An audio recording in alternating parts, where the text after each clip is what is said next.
A chuva fina caía sobre a cidade como um sussurro de luto naquela noite em que tudo mudou. As luzes dos prédios refletiam no asfalto molhado, criando sombras distorcidas que pareciam observar cada movimento, cada respiração, cada fragmento de verdade ainda escondido.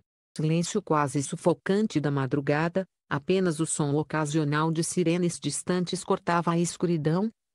Para a mãe de Yimenglong, cada sirene parecia carregar um aviso, um eco da tragédia que ela ainda tentava entender. Neste cenário sombrio que esta história começa, com uma mãe que, mesmo tremendo de medo, decidiu finalmente quebrar o silêncio. Durante meses, ela permaneceu reclusa, afastada da imprensa, do público e até da própria internet. Mas quando a verdade começou a latejar dentro dela como uma ferida aberta, ela percebeu que não poderia mais calar. E o que ela revelou não foi apenas chocante, foi devastador. O relato dela começa poucos meses antes da morte do ator, quando Yu Minglong começou a mudar de uma forma que só uma mãe conseguiria perceber. Ele sempre fora carinhoso, atencioso, alguém que ligava para casa todos os dias apenas para ouvir a voz dela. Mas, de repente, algo se partiu. As ligações ficaram curtas. Os silêncios, longos. O sorriso, forçado. Tentou não se preocupar, mas a sensação de que algo terrível se aproximava começava a tomar forma. Em uma das conversas mais marcantes que tiveram, ele atendera a chamada depois de muitas tentativas sem resposta. A câmera do vídeo começou a tremer, e a imagem dele estava desfocada, os olhos vermelhos, o rosto pálido, os cabelos bagunçados como se ele tivesse passado horas arrancando as próprias angústias. Sobre a mesa, havia garrafas de vinho ainda abertas. Tremia. Ela se desesperou. Menglong, meu filho. O que está acontecendo? Respirou fundo, como se cada palavra fosse rasgar sua garganta. Mãe. Eu não estou bem. Ela sentiu o coração gelar. A voz dele parecia de alguém se escondendo do próprio medo. Ele tentava falar, mas interrompia a si mesmo. Olhava para trás como se alguém pudesse escutar. Via uma paranoia crescente, algo que ele não sabia controlar. Nos dias seguintes, ele começou a beber mais. Não era apenas uma taça à noite para relaxar. Era um refúgio tóxico, um afogamento planejado em álcool para tentar calar algo, ou alguém, que o perseguia. A mãe tentava convencê-lo a parar. Tentava lembrá-lo de sua força, sua carreira, seu talento. Mas ele desviava do assunto, falando frases desconexas, como se o mundo ao redor estivesse se desmoronando. Certa noite, eles conversaram por telefone por mais de uma hora. Ela lembra do som dele respirando rápido, andando pelo apartamento, fechando portas, verificando janelas. Ele parecia estar fugindo de algo invisível. Mãe, eu não tenho escolha. Eu estou sendo chamado. De novo, ela e ele sempre foram muito próximos. Então ela soube imediatamente que chamado não significava filmagem, evento ou compromisso contratual. Era mais sombrio. Ele hesitou antes de completar: são aqueles jantares. Você sabe. Aquelas festas. A mãe ainda não sabia ao certo, mas sentiu que não era um ambiente em que um artista deveria estar. Ele explicou que, nos últimos meses, estava sendo obrigado a comparecer a eventos luxuosos, jantares secretos organizados em mansões afastadas, onde não era permitido tirar fotos, gravar vídeos ou convidar qualquer pessoa sem autorização. Eles me forçam a beber, mãe, até eu não conseguir mais ficar em pé. A voz dele falhou. Eu não quero ir, mas eles não me deixam sair até eu beber tudo que colocam na minha mão. Ela engoliu as lágrimas ao ouvir aquilo. Não conseguia imaginar seu filho, um artista amado, talentoso, sendo tratado como um objeto de satisfação em festas que beiravam o abusivo. Ela perguntou quem eram eles, mas ele demorou muito para responder. Na verdade, parecia tentar decidir se devia falar ou não. Long, ela insistiu, alguém está te machucando. O silêncio durou longos segundos. Até que, finalmente, ele murmurou, foi eu. Lian Zhenhua. A voz dele mal saiu. Era baixa, cortada, quase um sussurro de culpa e medo. Mas ela ouviu claramente. Lian Zhenhua.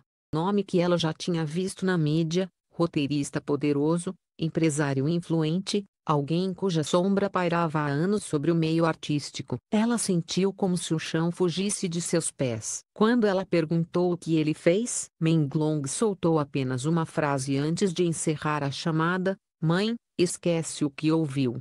Por favor." E desligou. Ela ficou olhando para o celular por longos minutos, sem acreditar no que acabara de acontecer. Era a primeira, e última, vez que ele mencionaria esse nome. Nos dias seguintes, Yu Menglong ficou ainda mais estranho. Ele parava de atender por horas, às vezes desaparecia sem dar notícias. Em uma ocasião, ele mandou uma mensagem curta: "Mãe, me perdoa." Tentou ligar de volta, mas ele não respondeu. Quando a polícia encontrou o corpo dele, a mãe desabou. O horror só aumentou quando os investigadores vasculharam o apartamento e descobriram uma caderneta preta, escondida atrás de um quadro. As páginas estavam cheias de rabiscos, frases curtas, quase sempre com erros de grafia, como se ele estivesse escrevendo sob pressão, medo ou embriaguez. A caderneta dizia coisas como: "Não aguento mais. Eles sabem. Preciso sair disso. Algo acontecer comigo." E então, quase no fim da página, havia um nome escrito de forma trêmula, quase ilegível, mas ainda reconhecível: Yang Zhenhua. A polícia recolheu o caderno. Não revelou o conteúdo ao público, afirmando que o caso estava em investigação. Porém, a mãe dele já sabia. Tudo combinava: as palavras sussurradas na noite de medo, o nome dito com culpa, e as anotações apressadas encontradas pelos investigadores. Ela sentiu como se estivesse perdendo o filho pela segunda vez ao perceber que ele poderia ter sido silenciado, não pela vida, mas por mãos humanas. Foi nesse momento que o pesadelo dela começou. 2 dias após o funeral, o telefone da mãe de Yu Menglong começou a tocar. Não uma vez, não duas, mas dezenas de vezes por noite. Sempre números desconhecidos. Sempre ligações curtas. Às vezes, apenas respiração. Às vezes, silêncio puro. Às vezes, sussurros: "Pare de falar. Esqueça o nome." Você não faz ideia de com quem está mexendo. Ela não conseguia mais dormir. Cada sombra no corredor parecia um invasor. Cada batida na porta a fazia tremer. Ela já havia perdido o filho, mas agora parecia prestes a perder também a própria paz, a própria vida. E, mesmo assim, ela decidiu continuar. E, para ela, havia apenas uma verdade possível.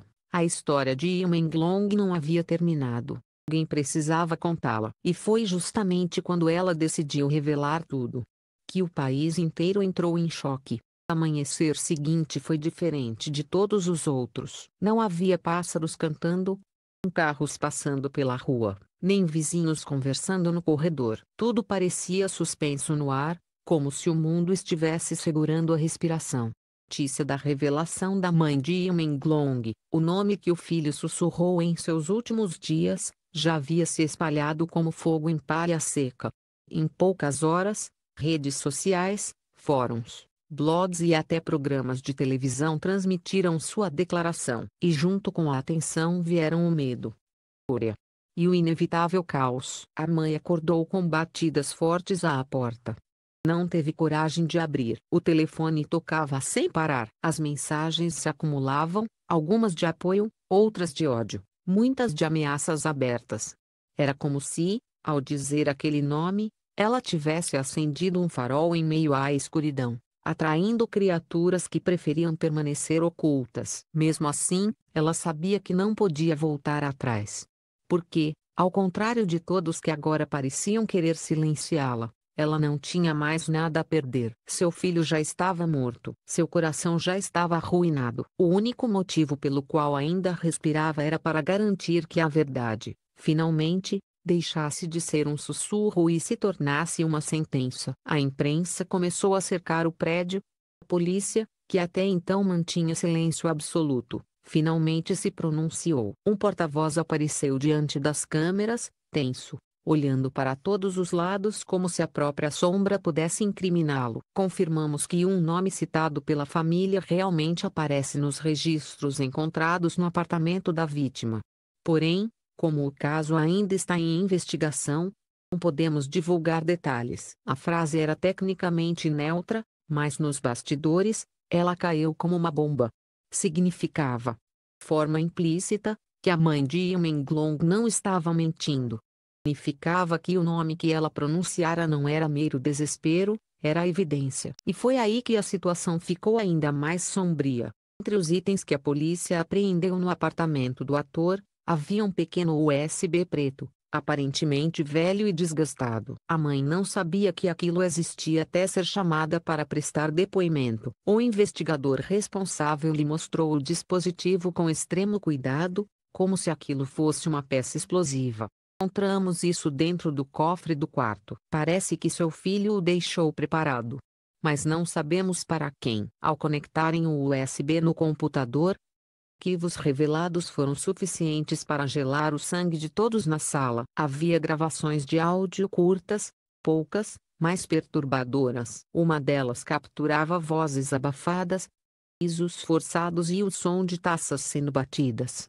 Outra, ainda mais chocante, mostrava alguém dizendo em voz baixa: "Ele sabe demais." E então, o que pareceu ser um empurrão ou uma queda abrupta, seguido pelo silêncio absoluto. Além dos áudios, havia fotos, imagens granuladas, tiradas às pressas, mostrando mesas longas repletas de garrafas caras, rostos parcialmente cobertos por sombras, detalhes que sugeriam jantares privados. Em 3 dessas imagens, um homem de terno cinza aparecia no canto, sempre observando, sempre sorrindo. A polícia restringiu o acesso às fotos, mas jornalistas insistiam que aquele homem era justamente Lian Zhenhua. O filho dela havia tentado pedir ajuda, havia deixado pistas, havia feito tudo o que um homem aterrorizado poderia fazer: registrar sua própria sentença de morte. E, ainda assim, ninguém o protegeu. Enquanto isso, mais pessoas começaram a se manifestar. Primeiro, discretamente. Depois, pequenos grupos. Amigos, colegas, até figurantes que haviam trabalhado em sets com Yumenglong começaram a contar histórias de medo, de pressão, de convites estranhos para jantares que não podiam recusar. Uma dessas vozes, protegida por anonimato, disse que, se um dia desaparecesse, seria acidente. Ele estava apavorado. Outra pessoa, uma cantora que havia dividido o palco com ele anos atrás, afirmou que o viu sendo praticamente arrastado para uma sala privada durante um desses eventos. Eles o forçaram a beber até não conseguir mais falar, relatou. Ele tremia, mas ninguém podia fazer nada. A atmosfera de investigação tomou conta do país. A cada nova informação, o mistério parecia se aprofundar. A cada nova revelação, a sombra que pairava sobre o nome citado por Yumenglong ficava mais nítida e mais assustadora. Enquanto isso, a mãe dele tentava manter a sanidade. Mas era impossível. As ligações não paravam. Os números variados, internacionais, locais, privados, desconhecidos. Às vezes, a ligação atendia sozinha e ela ouvia apenas o som de alguém respirando. Às vezes, a voz masculina dizia: "Cale a boca." Às vezes, uma voz feminina murmurava: "Você não vai viver o suficiente para descobrir a verdade." A polícia instalou câmeras adicionais na casa dela e reforçou a segurança, mas ela sabia que isso não deteria aqueles que estavam por trás da morte de seu filho. Eles não eram criminosos comuns.